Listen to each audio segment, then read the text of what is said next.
Hunting for Answers is a production of the Black Effect Podcast Network and iHeartRadio. Welcome to Hunting for Answers, a true crime podcast. I'm your host, Hunter, and today we're discussing a case that took place in Cumming, Georgia, a small town in Forsyth County that would become the center of a very controversial death investigation. It's November 2018. A 40-year-old mother of five attends what should be a fun night out, a slumber party with other football moms. By morning, she would be found dead in the backyard, and her family would spend years fighting for answers.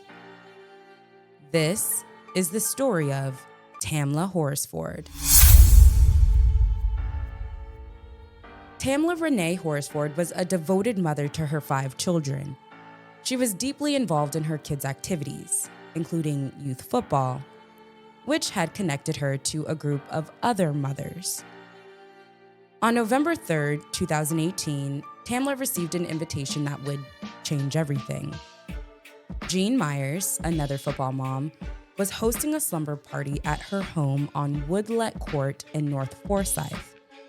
It was supposed to be a night of bonding, wine, conversation, and friendship among mothers who shared the common experience of supporting their sons on the football field. But Tamla would be the only Black woman at this predominantly white gathering.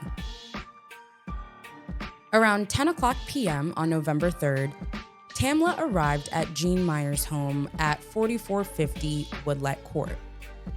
She brought a bottle of tequila, a detail that would later become central to the official investigation. The women settled in for what was supposed to be a fun night. They drank, they talked, they bonded. But somewhere during that night, something went terribly wrong. The next morning, on November 4th, Tamla Horsford was discovered face down in the backyard of Myers' home. She was found beneath the back porch, a 10 to 15 foot fall from where the party had taken place the night before. Tamla was already dead when she was discovered. There were a total of 12 people at the party that night, including Myers' boyfriend, the husband of one of the other women, and Myers' aunt, who was the person who discovered Tamla in the backyard the next morning. They claimed they had no idea how or when Tamla had allegedly fallen from the porch. The Forsyth County Sheriff's Department responded to the scene. Their initial investigation was swift, perhaps too swift. Within a short time, they concluded that Tamla's death was accidental. They determined she had been intoxicated from the tequila she'd brought to the party and accidentally fell off the deck. The autopsy revealed that Tamla had alcohol, traces of marijuana, and Xanax in her system. Investigators concluded she lost her balance and fell to her death. Case closed. Or so they thought. But Tamla's family wasn't satisfied with these answers. They had questions, serious questions, about what really happened that night. How does someone just fall off a deck without anyone noticing? Why didn't the other women hear anything? How could they even not realize she was missing until the next morning? Her family began to suspect that race might have played a role. Not just in what happened to Tamla, but in how the investigation was handled afterwards. They felt the sheriff's department had rushed to judgment, accepting the simplest explanation without thoroughly investigating what might have really occurred. As news of the case spread, more troubling details emerged about the initial investigation. Reports indicated that critical evidence collection procedures weren't followed. There were no sexual assault kits performed, no fingernail clippings were taken, basic forensic protocols that should have been standard in any unexplained death were apparently overlooked. The family's attorney and supporters pointed to these investigative shortcomings as evidence that Tamla's case hadn't been taken seriously from the beginning. By 2020, nearly 2 years after Tamla's death, public pressure had mounted. The case had gained national attention, with activists and media outlets questioning both the circumstances of her death and the adequacy of the investigation. The family's persistent advocacy, combined with growing public scrutiny, finally led to action. The Forsyth County Sheriff made a request that would reignite the case. He asked the Georgia Bureau of Investigation to take a fresh look at the case of Tamla Horsford.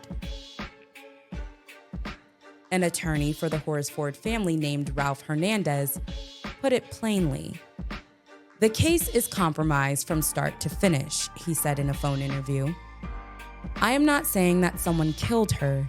I am saying the overwhelming probability is that this was foul play, and it was mishandled." The Georgia Bureau of Investigation, or GBI, agreed to review the case. For Tamla's family, this represented hope.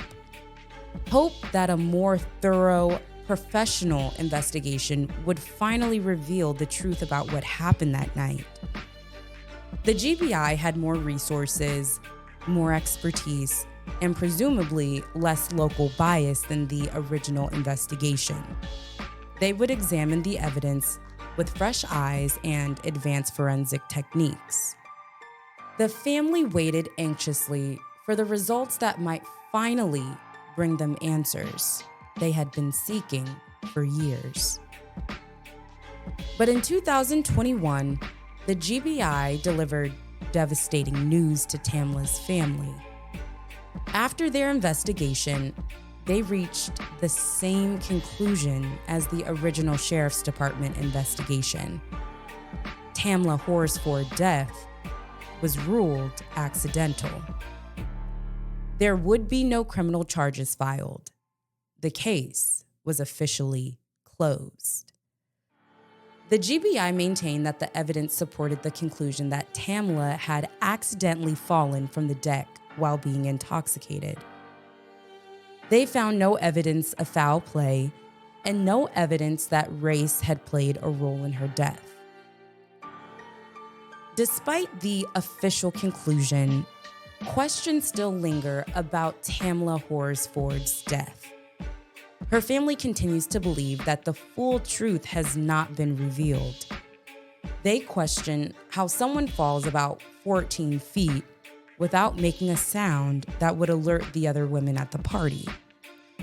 They wonder why it took until the next morning for anyone to notice she was missing. For Tamla's family, the official investigations, both the original and the GBI review, represent a system that failed to adequately investigate the death of a Black woman. Today, Tamla's case is closed and has no updates. Whether you believe the official conclusion or share the family's suspicions, her story highlights important questions about how deaths are investigated and whether all victims receive the same level of attention and care. Tamla left behind loved ones, including her husband and 5 children, who will never again have their mother at their football games. A family changed forever might never receive the justice that they deserve. While the official investigations have concluded, the questions raised by this case about equal justice, thorough investigations, and racial bias in law enforcement continue to resonate with other families across the country. My thoughts and prayers are with the Horsford family as they continue to cope with the aftermath of this tragedy. As we close out this episode, don't forget to click the follow button to stay updated on Tamla's case and others like it. Be sure to subscribe to Hunting for Answers on YouTube and follow us on Instagram and TikTok for more true crime updates. Thank you so much for joining us on another episode. Until next time.